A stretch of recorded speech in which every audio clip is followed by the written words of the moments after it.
Krishna spoke. Krishna is the Supreme Personality of Godhead. Krishna spoke Bhagavad Gita to Arjuna. And we have to recognize Bhagavad Gita the way Arjuna understood it. Not some mental speculator understanding of Bhagavad Gita and giving his commentary.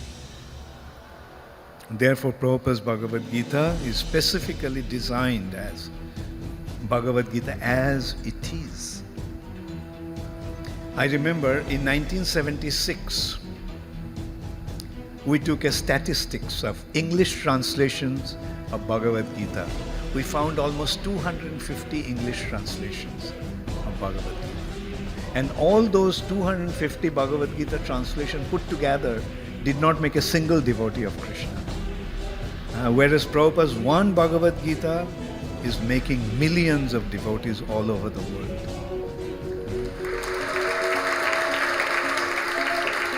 So that is the genuineness or authenticity of Srila Prabhupada's presentation.